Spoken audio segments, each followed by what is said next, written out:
এক বিশাল হাতি, নাম তার অর্জুন, বনের রাজা হিসেবে গর্বে ভরপুর। তার প্রতিটি পদক্ষেপেই যেন আত্মবিশ্বাস আর অহংকারের আভা ছড়িয়ে পড়ছে। অর্জুনের পা রাখার অস্তিত্বে বনের প্রতিটি প্রাণী ভয়ে দূরে সরে যাচ্ছে। ক্ষুদ্র খরগোশ ও হরিণেরা তার পথ থেকে সরে যাচ্ছে। কেউ তার পথে বাধা দিতে চায় না। অর্জুনের আত্মবিশ্বাস তাকে মনে করিয়ে দেয় এ বন শুধুমাত্র তারই। এই সব কিছু দেখে মনের খুশিতে অর্জুন তার সুর দিয়ে নেচে নেচে আনন্দে মাতছে আর গাছের ডালপালার সাথে খেলছে। তার শক্তি এবং প্রাকৃতিক ক্ষমতা উপভোগ করছে। কিন্তু প্রকৃতি এখনও আছে তার সীমানার বাইরে। আকাশে মেঘ জমছে, বনের মাঝে বয়ে আসছে ঝড়ের পূর্বাভাস।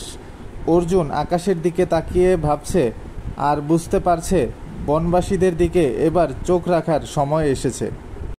ঝড় শুরু হলো। অর্জুনের চারপাশে বৃক্ষের পাতারা সম্মোহিত সুরে নাচছে।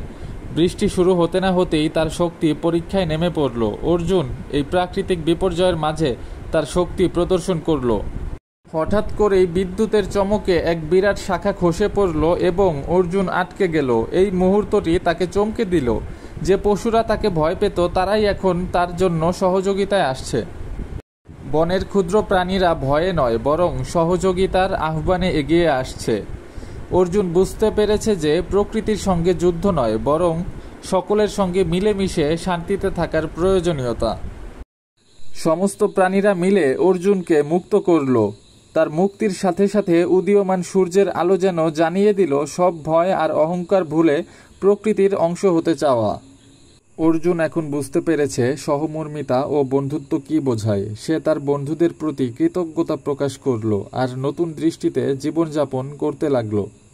এখন অর্জুন সুখী ও সঙ্গীতময় জীবনে বনে ঘুরে বেড়াচ্ছে।